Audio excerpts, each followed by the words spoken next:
کل یعنی 11 دسمبر کو بہرائچ کورٹ نے فیصلہ سنا دیا۔ اس فیصلے میں جج پون کمار شرما نے سرفراز کو پھانسی کی سزا سنائی ہے۔ اس کے علاوہ جو 9 لوگ ہیں ان کو عمر قید کی سزا سنائی گئی ہے۔ سرفراز خان کے علاوہ ان کے 2 بھائی طالب اور فہیم کو بھی عمر قید کی سزا سنائی گئی ہے۔ سرفراز کے والد عبدالحمید کو عمر قید کی سزا سنائی گئی ہے۔ اس کے علاوہ معروف علی، محمد سیف، ذیشان، جاوید اور شعیب خان کو عمر قید کی سزا سنائی گئی ہے، اور اس فہرست میں ننکاؤ کا نام بھی شامل ہے۔ یہ 10 لوگ ہیں جن پر آروپ ثابت ہو گیا، ان کو مجرم ٹھہرا دیا گیا، اور ان میں سے 9 کو عمر قید کی سزا سنائی گئی ہے، 1 کو پھانسی کی سزا سنائی گئی ہے، اور 3 کو ریلیز کر دیا گیا، رہا کر دیا گیا ہے۔ عدالت کا کہنا ہے کہ ان کے خلاف مکمل ثبوت نہیں مل سکے۔ اب سرفراز اور ان کے علاوہ باقی 9 لوگوں کے پاس 30 دنوں سے 90 دنوں کا موقع ہے ہائی کورٹ کے اندر اس فیصلے کو چیلنج کرنے کا۔ پھانسی کی سزا ہو گئی ہے، عمر قید کی سزا ہو گئی ہے، لیکن اس فیصلے پر اسی وقت عمل ہو سکتا ہے جب ہائی کورٹ سے بھی اس فیصلے کو صحیح ٹھہرایا جائے گا۔ تو 30 سے 90 دنوں کا موقع ان لوگوں کے پاس اس فیصلے کو ہائی کورٹ میں چیلنج کرنے کا ہے۔ کورٹ کے اندر فیصلہ سنائے جانے سے پہلے پولیس نے تمام آروپیوں کو کورٹ میں پہنچا دیا تھا، اور کورٹ سے جب نکل رہے تھے سرفراز اور ان کے بھائی، تو ان لوگوں نے میڈیا سے بات چیت کرتے ہوئے کہا کہ ہم نے کچھ بھی نہیں کیا ہے، ہمارے اوپر لگنے والے تمام الزامات جھوٹے ہیں، غلط ہیں، جو ہماری بات تھی اس کو نہیں رکھا گیا، جو سچائی تھی اس کو پیش نہیں کیا گیا۔ کورٹ میں، عدالت میں ہمیں اپنا پکش بھی نہیں رکھنے کا موقع دیا گیا۔ یہ کہنا ہے سرفراز کے بھائیوں کا۔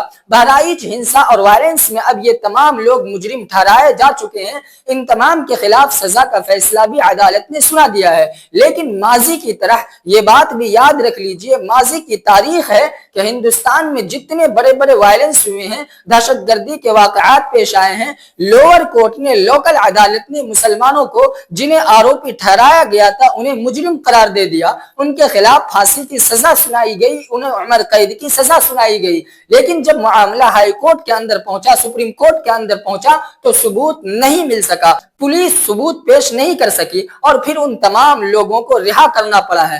آپ کو بتاتے چلیں کہ ضلع عدالت نے ان تمام لوگوں کے خلاف فیصلہ تو سنا دیا ہے، لیکن سوال یہ ہے کہ کیا گنہگار صرف سرفراز خان ہے؟ کیا جرم صرف سرفراز اور ان کے بھائیوں کا ہے؟ جرم تو دونوں طرف سے کیا گیا تھا۔ بھیڑ نے خود قانون کو اپنے ہاتھوں میں لینے کی کوشش کی، گوپال مشرا کی جان گئی، اس کو گولی لگی، یہ غلط ہوا۔ گوپال مشرا کے ساتھ جس نے بھی یہ حرکت کی ہے اس کو سزا ملنی چاہیے، کسی کو بھی قانون کو اپنے ہاتھوں میں لینے کا اختیار نہیں ہے، لیکن گوپال مشرا نے بھی قانون کو اپنے ہاتھوں میں لیا تھا۔ وہ عبدالحمید کے گھر کی چھت کے اوپر چڑھ جاتا ہے، اسلامی جھنڈے کو وہاں سے اکھاڑ کر پھینک دیتا ہے اور وہاں پر بھگوا جھنڈا لہرا دیتا ہے۔ کیا یہ جرم نہیں ہے؟ کیا یہ لا اینڈ آرڈر کی دھجیاں اڑانا نہیں ہے؟ کیا یہ قانون کو ہاتھ میں لینے کی کوشش نہیں ہے؟ کیا اس کو دنگا بھڑکانے کی کوشش نہیں کہا جائے گا؟ جتنے لوگ جلوس میں تھے تمام لوگ جلوس کے اندر بھڑکاؤ گانا بجا رہے تھے، مسلمانوں کے خلاف نعرے لگا رہے تھے۔ کیا یہ صحیح تھا؟ ایسا کرنے والوں کے خلاف کوئی ایکشن نہیں، کوئی کارروائی نہیں۔ 10 لوگوں کے خلاف عدالت نے فیصلہ سنایا، اور یہ 10 کے 10 مسلمان ہی ہیں۔ جو لوگ جلوس کے اندر فساد بھڑکانے کی کوشش کر رہے تھے، جن لوگوں نے قانون کو اپنے ہاتھوں میں لینے کی کوشش کی، جن لوگوں نے پرشاسن کا بھی خیال نہیں رکھا، جن لوگوں نے معاملے کو یہاں تک پہنچایا، جن لوگوں نے بائک شو روم کے اندر آگ لگایا، جن لوگوں نے اسپتال میں توڑ پھوڑ کی، جن لوگوں نے چن چن کر دکانوں کو جلایا، ان کے خلاف کوئی ایکشن نہیں، ان کے خلاف کوئی فیصلہ نہیں۔ آخر کیوں؟ عدالت کا احترام اپنی جگہ پر ہے، لیکن عدالت کے فیصلے پر لوگ اب سوالات اٹھا رہے ہیں۔ سوشل میڈیا پر کچھ لوگ یہ بھی لکھ رہے ہیں کہ جو افواہ سوشل میڈیا کے اوپر اڑ رہی تھی، جو دعویٰ سوشل میڈیا پر کیا جا رہا تھا، اسی کو پولیس نے چارج شیٹ کے اندر شامل کر دیا، اور اس کے بعد اسی کی بنیاد پر عدالت نے اپنا فیصلہ سنا دیا ہے۔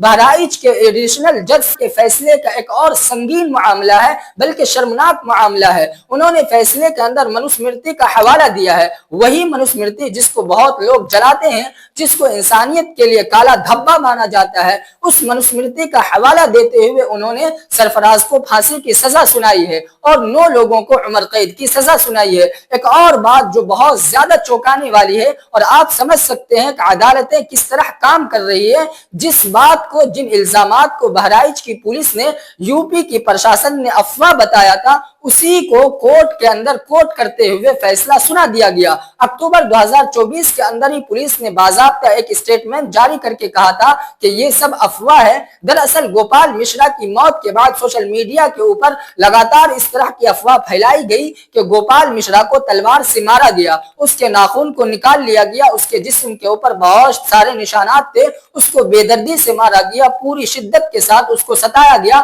اس کی بیوی نے بھی اسی طرح کا بیان دیا تھا، لیکن بہرائچ کی پولیس نے باضابطہ اکتوبر 2024 میں ہی اپنا بیان جاری کر کے کہا گوپال مشرا کی موت کے حوالے سے جو دعویٰ کیا جا رہا ہے یہ سب کے سب افواہ ہے، سچائی نہیں ہے۔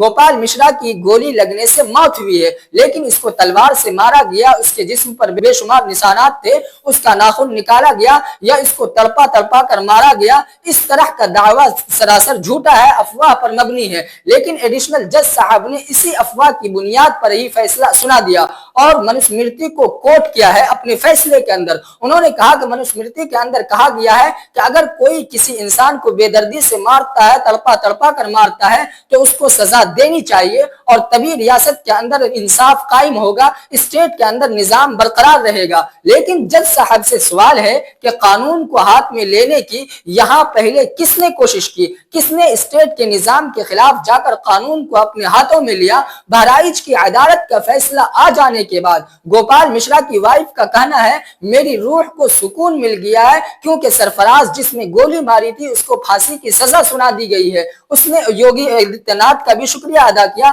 سرفراز کے والد کا کہنا ہے کہ میں نے اپنے بیٹے کو جانے سے منع کیا تھا، اگر وہ نہ جاتا تو ایسا نہ ہوتا۔ اس کی ماں کا بھی کہنا ہے کہ میرا گھر جو ہے وہ بہت سننا ہو چکا ہے، 85 دن پہلے ہی گوپال مشرا کی شادی ہوئی تھی۔ اس کی بیوی کا کہنا ہے کہ اس نے گوپال مشرا کو جانے سے منع کیا تھا، اس نے بائک کی چابی کو چھپا کر رکھ دیا تھا، اس کے باوجود گوپال مشرا چلا گیا، اس بھیڑ کا حصہ بنا اور اس کی جان چلی گئی۔ اب یہ پورا معاملہ الہ آباد ہائی کورٹ جائے گا، لیکن ایک سوال یہ بھی ہے کہ اس سے پہلے بھی اس ملک کے اندر کئی لوگوں کی جانیں گئی ہیں، لوگوں نے بے گناہوں کو مارا ہے، اخلاق کی معاب لنچنگ کی گئی ہے، اور اب اتر پردیش کی سرکار نے اخلاق کی معاب لنچنگ کے کیس کو بند کر دیا ہے، فائل کو کلوز کر دیا ہے۔ راجستھان کے الور میں پہلو خان کی معاب لنچنگ کر دی گئی، بے دردی سے بھیڑ نے مار دیا، مارنے والی بھیڑ کے خلاف کیا پھانسی کی سزا ہوئی؟ مارنے والوں کو کیا عمر قید کی سزا سنائی گئی؟ دیش میں معاب لنچنگ کے سینکڑوں کیس آ چکے ہیں،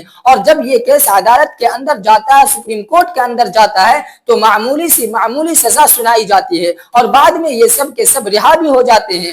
اور اسی وجہ سے پچھلے دنوں جمعیت علماء ہند کے صدر مولانا محمود مدنی صاحب نے عدالت کے اوپر سوال اٹھایا تھا سپریم کورٹ کے بارے میں۔ انہوں نے کہا تھا کہ سپریم کورٹ کو سپریم کہلانے کا حق حاصل نہیں ہے، لوور کورٹ، ڈسٹرکٹ کورٹ کے اوپر تو سوالات ہمیشہ اٹھتے رہے ہیں۔ ناظرین کرام، اس ویڈیو میں اتنا ہی، مجھے دیجیے اجازت۔ السلام علیکم ورحمۃ اللہ وبرکاتہ۔